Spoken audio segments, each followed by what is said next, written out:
Welcome to The Explainer. So, if you've been hunting for stable, predictable income in the energy sector, you've probably stumbled across our focus for today. We're asking the big question. Pembina Pipeline Corporation, trading under the ticker PPL on the Toronto Stock Exchange, should you buy this high-yield pipeline compounder? We're going to dive into the hard data, strip away all the market noise, and find out exactly what this company is worth. Let's get right into it. Okay, so here's our structured analytical journey for today. 1. The business model. 2. A deep dive and intrinsic value. 3. Our SWOT and scenario analysis. 4. Target returns and pricing. 5. Risk and opportunity scores. And finally, 6. Our final verdict to determine if this stock belongs in your portfolio. All right, Section 1, the business model. First, we need to understand exactly what Pembina does and how it generates its revenue. Basically, they operate this absolutely crucial, almost irreplaceable Canadian energy infrastructure. We're talking pipelines, gas gathering, processing, fractionation, and storage, mainly out of Western Canada. But here's the real secret to their stability. They aren't out there wildly speculating on the daily price of oil and gas, no way. Instead, they rely on stable, long-term fee-based contracts. You can kind of think of them like a giant toll road for hydrocarbons. And because of the massive capital you'd need to build competing pipelines, plus the intense regulatory environment in Canada, the barriers to entry are incredibly high. This gives Pembina a deeply entrenched defensive position. Moving right along to Section 2, Deep Dive and Intrinsic Value. Now, what's really interesting about this next section is that we are going to look under the financial hood to find the true intrinsic value of the business. We've got a conservative discounted cash flow value of 55 Canadian dollars, a base case of 64, and an optimistic case of 74. Now, when we blend these valuation methods together, we land at an intrinsic value of roughly 63 Canadian dollars a share. And since the stock was recently trading right around 62.58, well, it's pretty much sitting exactly at fair value. But I really want you to notice that PEG ratio of 0.24. If you're not familiar, the PEG ratio adjusts the standard price-to-earnings metric for both expected growth and the dividend yield. A brilliantly low PEG like 0.24 is a great signal. It means that when you factor in their generous 4.63% dividend yield, the stock is reasonably priced for income seekers, even if it's not some deeply undervalued play for aggressive growth. Of course, beyond just the raw numbers, we really have to evaluate their moat and their management team. Like we touched on, their competitive advantage relies heavily on the massive difficulty of building competing pipelines these days. I mean, the regulatory hurdles and environmental reviews take absolutely years. That means the existing infrastructure literally just becomes more and more valuable over time. As for the management team, they're highly competent. They've maintained a really stable dividend policy and done a solid job controlling capital expenditures. That being said, we absolutely must keep an eye on their acquisition activities and expansion spending. Debt-funded megaprojects can sometimes completely destroy shareholder value if they aren't executed flawlessly. Okay, checking out their financial strength, the numbers really paint a picture of a mature, robust, utility-like business. They're boasting an impressive operating margin of nearly 27%. But, all right, let's address the elephant in the room here. The balance sheet shows $13.31 billion in total debt. Now that sounds incredibly scary, right? But the crucial point here is that despite all that leverage, their cash generation is just phenomenal. We're looking at $3.3 billion in operating cash flow and a massive $2.52 billion in free cash flow. To put that into perspective, that absolute tidal wave of free cash flow comfortably covers their interest obligations and easily secures that attractive dividend for us.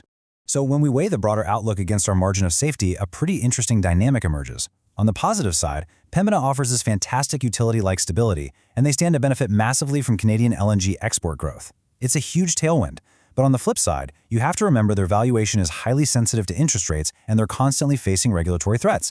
And because the stock is trading right near its blended intrinsic value of $63, there's just a really minimal margin of safety right now. The market understands this company well, so honestly, you aren't getting a deep discount at the current trading prices. Let's move to our next section and see how these fundamentals build into a formal SWOT and scenario analysis. Taking all those fundamental factors into account, Pembina earns a solid 6.95 out of 10 in our weighted SWOT analysis.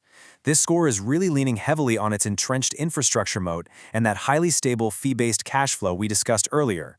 Plus, that attractive dividend definitely props up the score. However, we can't ignore the weaknesses. That high debt load and their sensitivity to rising interest rates act as a drag here.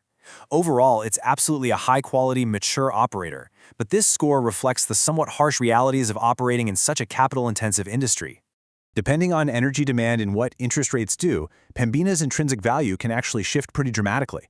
This brilliantly illustrates our different scenarios. In our bear case of $55, we're assuming more regulatory friction, lower volumes, and higher refinancing costs. Not great. But then our base case of $63 assumes stable North American hydrocarbon demand and continued steady dividend growth. Now, what if things go perfectly? Well, if we see an LNG-driven export boom and lower interest rates, our bull case kicks in, pushing that intrinsic value all the way up to $74 a share. All right, on to Section 4, target returns and pricing. With the value established, we really need to know the exact prices to buy or sell to hit our specific return targets. So let's map this out. If you're a long-term investor aiming for a 9% annual return over the next 16 years, you're going to need to be patient and wait to buy at around $49. If you're okay with an 8% return, well, you could buy today at $53. Conversely, if you already own the stock, you should really start aggressively trimming your position if it ever hits that $75 to $80 range. And honestly, look to sell entirely if it pops above $85, unless the underlying fundamentals just drastically improve out of nowhere. Now, what if you want that exact same 9% return, but over different time horizons? Well, this table shows exactly what maximum price you can pay today to achieve it. Notice how the required buy price actually drops the longer you plan to hold the stock. So for a 5-year horizon, you could pay $54 today. But for a 16-year horizon, you need a cheaper entry point at $49 to maintain that 9% annualized compounding. And the reason for this? It's primarily because valuation expansion becomes a much smaller driver of returns over those very long periods. That brings us to Section 5, Risk and Opportunity Scores. Before we make our final call, let's really quantify the overarching risks and opportunities here. The final risk score sits at a moderate 6.35 out of 10.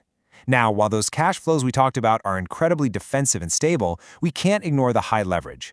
Combine that debt with the heavy regulatory headwinds facing Canadian pipelines and their general dependence on broader energy market activity, and it just introduces enough uncertainty to keep this risk score sitting squarely in the moderate range. On the other hand, the opportunity score comes in at 6.65 out of 10. This really reflects Pembina's solid unit economics and their pretty undeniable competitive advantages. But it stops short of a higher score for one simple reason. It just lacks the massive upside asymmetry you need for explosive multi-bagger growth. At the end of the day, this is a steady, reliable compounder, not a rocket ship going to the moon. And finally, Section 6, our final verdict. Okay, let's dive into the final verdict to see if this high-yield compounder actually belongs in your portfolio right now. Here is the bottom line. Pembina is a fantastic, high-quality business. It has incredibly durable assets and throws off a literal ton of cash. But because it's currently trading right around fair value, it earns a hold rating today. The crucial point here is that if you already own it and you love that stable income and the dividend, keep holding. It's highly attractive for that specific purpose. However, if you're an aggressive buyer looking for market-beating total returns, you really need a better margin of safety. You should honestly just wait patiently for a market pullback and look to buy when the price drops down below 55 Canadian dollars. And there you have it, the full picture on Pembina Pipeline Corporation. So what does this all mean for you? Are you willing to wait out the market for that perfect $55 entry point? Or is that 4.6% dividend yield enough to satisfy your portfolio today? I really hope this explainer brought you some serious clarity to help you answer that. Thank you for joining this explainer today. And hey, before you go, I want to know, which stock should I analyze next? Let me know your top picks down in the comments below, and I will catch you in the next explainer.